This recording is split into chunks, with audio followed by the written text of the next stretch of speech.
सरस्वती जी और उनकी बहू रश्मि के बीच एक दिन बहस छिड़ जाती है। आखिर किसका काम ज्यादा आसान है, बहू का या सास का? माँ जी, सास को काम ही क्या है, आपके सारे काम उंगलियों पे तो हो जाते हैं। कुछ भी। हाँ, हिसाब तो उंगलियों पे ही हो जाता है ना। अरे बेटा, ऐसा सिर्फ अभी लगता है।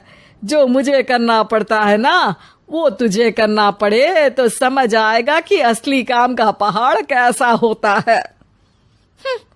ठेले बराबर वजन भी नहीं है आपके काम में, और बात पहाड़ों के वजन की कर रही हैं आप। तू ऐसा करती ही क्या है घर में बेटा, ये तो बता मुझे। मैं थोड़ी ना कुछ करती हूँ, सब जादू से हो रहा है इस घर में। अरे एक दिन मेरा काम करोगी तो समझ आएगा। Okay okay, shut up. कल से मैं घर के काम करूंगी और तू मेरी जगह हर चीज का हिसाब रखना, ठीक है? ठीक है, ये भी कर लेते हैं। ये सास बहू की डील के बारे में रश्मि के पति अमन को नहीं पता था और ना ही अमन के पिताजी सुरेश जी को। पर गेहूं के साथ साथ जैसे घुन भी पिस जाता है, ये दोनों भी पीसने वाले थे। सुबह अमन उठकर रेडी होता है ऑफिस जाने के लिए, तो पता है उसके कपड़े नहीं निकले हुए हैं। अरे रश्मि, तुमने मेरे कपड़े नहीं निकाले? अपनी माँ से पूछो ना, उन्हीं का काम है ये। अमन अपनी माँ के पास जाता है। अब मेरे कपड़े आज आप देने वाले हो क्या माँ? हाँ, देना तो मुझे ही चाहिए, पर तेरी बहू ने कपड़े धोने ही नहीं डाले, तो कोई भी धुला हुआ कपड़ा नहीं है बेटा। हैं? ऐसा क्यों? कपड़े तो धोने आप ही देते हो ना माँ? अरे बहू ने तुझे बताया नहीं, अब हम अदल बदल गए हैं। मैं अब बहू और तेरी बीवी सास। अमन परेशान हो गया। वो बिना इस्त्री के कपड़े पहनकर ऑफिस चला गया। सरस्वती जी अपने घुटने के दर्द के कारण झुककर घर साफ नहीं कर पा रही थी और ना ही खाना बनाना याद रख पाई। उधर रश्मि पहले ही दिन घर की चाबी घुमा चुकी थी और 300 रुपए का हिसाब अलग नहीं मिल रहा था। पर दोनों का ही घमंड कैलाश पर्वत से भी बड़ा था और दोनों ही खेमे एक दूसरे की बात मानने को बिल्कुल तैयार नहीं थे। शाम को जब सुरेश जी और अमन खाना खाने बैठते हैं तो सरस्वती जी उनके सामने गाजर और पपीते लाकर रख देती हैं। अरे माँ, ये क्या है? ख्याली पुलाव के साथ सलाद। माँ जी खाना बनाना भूल गई लगता है। अरे एक एक चमन्नी का हिसाब है मेरे पास, खाना बनाना कैसे भूल जाऊंगी? ये तो मैंने पढ़ा था कि फल फ्रूट खाने से सेहत अच्छी रहती है, इसीलिए ये ले, एक फल खा ले। रात को सुरेश जी और अमन अपनी मीटिंग बिठाते हैं अकेले में। बाबूजी, इनकी लड़ाई के कारण ना हमें ठीक से खाना मिल रहा है, उल्टा घर के सारे काम रुक गए हैं।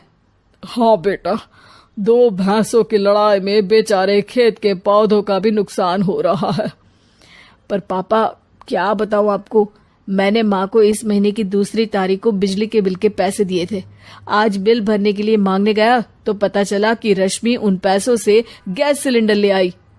अच्छा, तो सिलेंडर के पैसों का क्या हुआ? अब सिलेंडर के तो कोई पैसे नहीं थे बाबूजी, हमारे घर पर गैस की पाइपलाइन लगी है ना। बेटा, इन दोनों का कुछ करना पड़ेगा, नहीं तो अपने घमंड के चक्कर में पूरा घर बर्बाद कर डालेंगे ये दोनों। अमन और सुरेश जी काफी सोच विचार के बाद एक निष्कर्ष पर पहुंचते हैं। रात ही को दोनों अपनी पत्नियों की अलमारी से नई साड़ी निकालते हैं और सुबह जब रश्मि और सरस्वती जी उठते हैं तो देखते हैं कि दोनों पति साड़ी पहनकर चढ़ाव पर सब्जियां काट रहे हैं। अरे ये सब क्या हो रहा है? क्या हो रहा है मतलब? आप दोनों अदल बदल हो सकते हो तो हम क्यों नहीं? अरे क्या मतलब? नहीं नहीं, मेरी भी बचपन से किसी की बहू बनने की इच्छा थी, तो आज से सरस्वती तुम बड़ी बहू, मैं मिडल बहू और अमन छोटी बहू।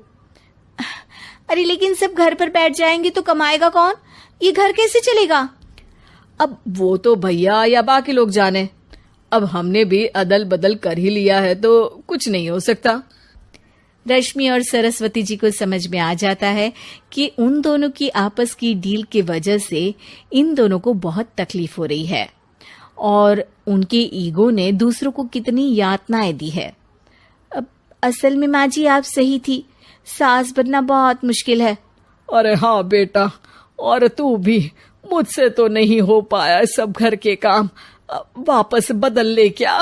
हाँ हाँ बिल्कुल माँ जी, और अब आप दोनों भी बदल लीजिए, कोई आ गया तो आप दोनों को देखकर क्या सोचेगा। अच्छा है, आप दोनों के समझ में ये बात तो आई, मैं फटाक से कपड़े बदल लेता हूँ। अरे रुक जा बेटा, एक फोटो ले लेती हूँ तेरी, मेरी बेटी होती तो तेरे जैसी ही दिखती साड़ी में। और मेरा फोटो नहीं लोगी?